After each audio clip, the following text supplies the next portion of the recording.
بسم اللہ الرحمن الرحیم، السلام علیکم۔ ملک کے حالات دیکھیے اور کس طرح کی صورتحال ہے، کانفلکٹ چل رہا ہے، اور اس دوران میں وزراء کو پڑی ہے کہ چھٹی والے دن بھی اپنی تنخواہوں میں امارات میں اضافہ کروانا ہے، اور وہ بھی کیسے؟ زرداری صاحب کے ذریعے، صدر زرداری کے ذریعے آرڈیننس لایا گیا ہے۔ پہلے کہتے تھے اپوزیشن میں تھے تو جی پارلیمنٹ میں بحث نہیں ہوتی، پارلیمنٹ میں بات تو کریں، نہیں کیا ضرورت ہے؟ اب چھٹی والے دن اگلے دن اجلاس بھی بلا لیا ہے قومی اسمبلی کا، ایک دن صبر نہیں ہوا کہ وہاں پر بات ہو جائے۔ نہیں، ہمیں ابھی چاہیے اور فوری چاہیے، اور اطلاق بھی جنوری سے 2025 سے، پچھلی تنخواہیں بھی جناب 147% بڑھ کر ملیں۔ اتنے غریب ہیں ہمارے وزراء، اور پھر کام بھی اتنا کمال کر رہے ہیں کہ ان کو لاکھوں روپیہ اضافے کی ضرورت تھی۔ باقی غریب قوم بھاڑ میں جائے، یوٹیلیٹی سٹور کے 3000 لوگ وہ بے روزگار ہو جائیں، بے روزگاری آپ پھیلاتے چلے جائیں، پیرامیڈیکل سٹاف، ڈاکٹرز وہ روتے رہیں، پورے ملک میں کسان روئیں۔ نہیں، یہاں تو جناب آپ دیکھیے آگ لگی بستی میں، وزراء اپنی مستی میں، اور اس میں زرداری سب ساتھ شامل ہیں۔ یہ جو کہتے ہیں نا بڑا غریب کا درد ہے، کسی کو کوئی غریب کا درد نہیں ہے، صرف درد اپنا ہے، اور اضافے پر اضافہ کروا رہے ہیں۔ وزراء نے تنخواہیں 2,18,000 سے بڑھا کر 5,19,000 کر دی ہیں، اور یہ بڑا کم ہے کیونکہ صرف 140% اضافہ ہے وفاقی اور وزراء مملکت میں۔ اور لوگ کہہ رہے ہیں جی شکر کریں 1947 سے اطلاق انہوں نے کر دیا، کہ پچھلی بھی ساری تنخواہیں یہ لیتے جب سے پاکستان بنا ہے، تو ابھی تو صرف انہوں نے جنوری 2025 سے کیا ہے کہ پچھلی بھی اب وہ کمیٹی ڈال گئی نا، اتنی رقم مل جائے۔ اب تحریک انصاف نے کیا کیا ہے؟ وہ کہہ رہے ہیں کہ جی ہم تو بریفنگ میں نہیں آئیں گے، اور جو عطا تارڑ نے D G S P R نے بریفنگ دینی تھی موجودہ صورتحال پر، اس پر تحریک انصاف کا اعلامیہ آ گیا ہے کہ جی چونکہ یہ محض ایک حکومتی بریفنگ ہے، اور نہ اس میں کوئی قومی اتفاق رائے پیدا کرنے کی سنجیدہ کوشش نظر آتی ہے، اور نہ ہی عمران خان جیسے اہم قومی رہنما کو شامل کرنے کی نیت ہے، اس لیے ہم سمجھتے ہیں کہ اس بریفنگ میں پاکستان تحریک انصاف کی شرکت ضروری نہیں ہے، یعنی بائیک آؤٹ کر رہے ہیں۔ یہ پہلے بھی بات ہوتی رہی تحفظ عین پاکستان کے پلیٹ فارم سے کہ جی کمیٹیوں سے نکلیں، چھوڑیں، الگ اپنا اجلاس بلائیں فارم 45 والوں کا، تو اب یہ کہہ رہے ہیں جی ہم اس بریفنگ میں نہیں جائیں گے۔ اعلان کر دیا تحریک انصاف نے۔ پاکستان تحریک انصاف نے ہمیشہ ہر قسم کی دہشت گردی، اس کی ہر شکل، ہر صورت اور ہر مظہر کی دو ٹوک اور غیر مبہم الفاظ میں مذمت کی ہے۔ عمران خان صاحب جو اس وقت ناجائز طور پر قید ہیں، انہوں نے جیل سے بھی قوم کے نام اپنے پیغامات میں واضح طور پر نہ صرف دہشت گردی کی مذمت کی ہے، بلکہ قومی یکجہتی، اتحاد اور داخلی استحکام کی ضرورت پر زور دیا ہے۔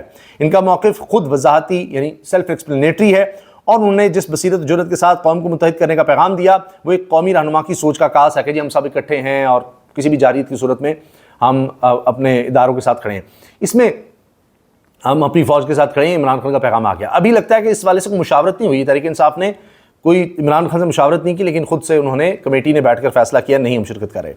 تحریک انصاف واضح موقف ہے کہ کسی بھی بیرونی جارحیت کی صورت میں ہم ملک اور قوم کے دفاع کے لیے صف اول میں کھڑے ہوں گے۔ اس قومی موقف کو ہم نے اپنے یوم تاسیس کے موقع پر بھی واضح کیا، جب پاکستان تحریک انصاف نے ایک باقاعدہ قرارداد منظور کی، جس میں پارٹی نے بھارتی جارحیت اور پروپیگنڈے سے متعلق اپنے اصولی موقف کو پوری قوم کے سامنے رکھا، جو اس بات کی علامت ہے کہ تحریک انصاف ہر سطح پر قومی سلامتی، خود مختاری اور یکجہتی کے لیے سنجیدہ اور ہمہ وقت تیار ہے۔ ہم سمجھتے ہیں کہ حالیہ حساس حالات میں حکومت کو فوری طور پر آل پارٹیز کانفرنس بلانی چاہیے، تاکہ تمام قومی جماعتوں کو اعتماد میں لے کر ایک مشترکہ لاہ عمل ترتیب دیا جاتا۔ بدقسمتی سے حکومت نے یہ موقع ضائع کیا، نہ صرف اے پی سی نہیں بلائی، بلکہ اس کی جگہ ایک حکومتی وزیر کی طرف سے یک طرفہ بریفنگ دی جا رہی ہے، وہ بھی عطا تارڑ کی طرف سے۔ اب عطا تارڑ کو کون سنتا ہے؟ اس کو کون سننا چاہتا ہے؟ وہ فارم 47 والے ہیں۔ عمران خان اور تحریک انصاف ہی وہ آواز ہیں جو عوام کے حقیقی جذبات کی ترجمانی کرتے ہیں۔ ویسے عطا تارڑ صاحب کو تو ان کے اپنے لوگ نہیں سننا چاہتے، نون لیگ نہیں سننا چاہتی، ان کے ذرا کبھی پوچھ لیں کسی ایم پی ایم این اے سے، ٹکٹ ہولڈر سے، خاص طور پہ لاہور کے۔ عمران خان اور تحریک انصاف ہی آواز ہیں جو عوام کے حقیقی جذبات کی ترجمانی کرتے ہیں۔ عمران خان نے ہمیشہ قومی اتحاد، ادارہ جاتی ہم آہنگی اور سیاسی استحکام کی بات کی، اور وہ کسی قسم کی تقسیم، فرقہ یا کمزوری کے حامی نہیں رہے۔ ان تمام عوامل کو مد نظر رکھتے ہوئے پاکستان تحریک انصاف کی سیاسی کمیٹی نے متفقہ طور پر فیصلہ کیا ہے کہ تحریک انصاف اس حکومتی بریفنگ میں شرکت نہیں کرے گی۔ لیں جی، یہ تو کام ہو گیا ختم۔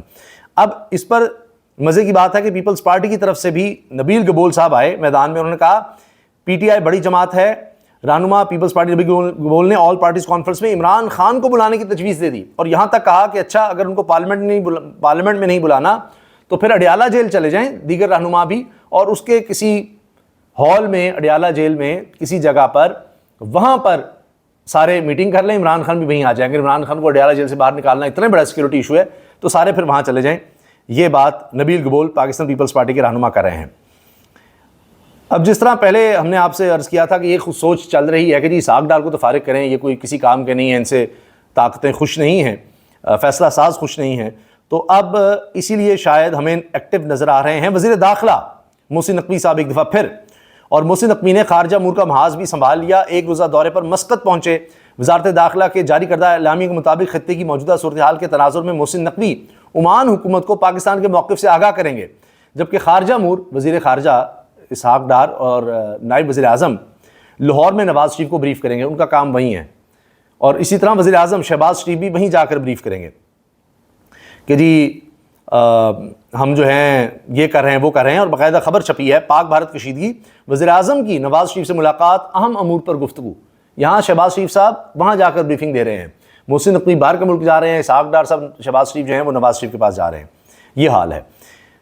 لیجیے حسنات ملک صاحب سینئر کورٹ رپورٹر ہیں، ٹریبیون میں لکھتے بھی ہیں، کہتے ہیں چیف الیکشن کمشنر کے لیے سردار طارق مسعود کا نام لیا جا رہا ہے، جس نے سویلین کا ملٹری ٹرائل کرنے کی اجازت دی تھی. 26ویں ترمیم کا کیس تو لگا نہیں، جو کہ اصولاً لگنا چاہیے تھا، لیکن مخصوص نشستوں کا کیس فکس کر دیا گیا.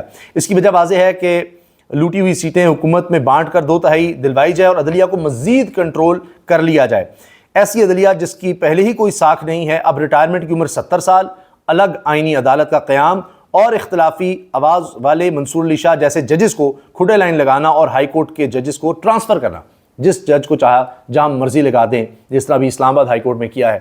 تو یہ ججز کی اوقات جو ہے یہ بالکل کسی کانسٹیبل جیسی ہو جائے، جس کو چاہا جہاں اٹھایا، پٹواری سے بھی کم ہو جائے. اس لیے تو شاہد خان عباسی نے کہا تھا کہ ایک چپراسی جتنی اب حیثیت نہیں رہی چیف جسٹس کی. تو یہ تو حال ہے. تو اب مزید اب اس سے بھی نیچے کیا ہو سکتا ہے، اس کے لیے 27ویں ترمیم کی بات کریں. اور پھر چیف الیکشن کمشنر سکندر سلطان راجہ سے بھی بڑا اب سردار لانے کی بات ہو رہی ہے. ویسے وہ بھی سردار تھے، میرا سکندر سلطان راجہ سردار تھے یا نہیں، بہرحال سکندر بھی تھے، سلطان اور راجہ بھی. تو لہٰذا اب سردار طارق مسعود صاحب، تو سلطان کی جگہ اب سردار چلے گا جی. طارق مسعود کا نام لیا جا رہا ہے، پہلے کبھی قاضی فائز عیسیٰ کا نام لیا جا رہا تھا. تو بڑے بڑے ہیرے ہیں اس حکومت کے پاس جن کو لانا ہے. لیکن یہ سکندر سلطان راجہ صاحب کی اگر چھٹی ہوتی ہے تو دیکھیے وہ یہی بات ہوگی کہ جب سے یحییٰ خان صاحب آئے ہیں تو قاضی فائز عیسیٰ کو لوگ بھول گئے ہیں. تو یہ بھی ہو سکتا ہے کہ سکندر سلطان راجہ کی چھٹی ہو اور طارق مسعود صاحب آئیں، سردار طارق مسعود، تو لوگ ان کو بھول جائیں سکندر سلطان راجہ کو، کہ یہ تو ان سے بھی کوئی بڑے ہی سلطان اور راجہ اور سکندر سردار کی صورت میں آ گئے ہیں. تو ایسی تو نہیں، نظام بڑا سوچ سمجھ کے ہر بندے کو لائے گا. اور یہ ہوتا ہے، یہ میں آپ سے عرض کر دوں کہ بنگلہ دیش میں ہو چکا ہے، اور دنیا میں ہر جگہ جب دیکھا گیا کہ ایبسولوٹ پاور آ جاتی ہے، ہر ادارے میں جب اپنا بندہ بٹھا دیا جاتا ہے تبھی ڈاؤن فال شروع ہوتا ہے. تو اس میں یہ نہیں ہے کہ جی ہر جگہ اپنے بندے بٹھا دیے تو اب آپ ریلیکس ہو جائیں گے. زیادہ خرابیاں ہوں گی، آپ نوٹ کیجیے گا، اور ڈاؤن فال زیادہ تیز ہوگا. ورنہ 3 سال بعد آپ کو ان چیزوں کی ضرورت نہ رہتی، پہلے ہی آپ بڑے پاورفل تھے، سارے کام آپ کے ہو رہے تھے. پھر 26ویں ترمیم کی ضرورت نہ ہوتی، 27ویں کی کیا ضرورت پڑ گئی اب 26ویں کے بعد.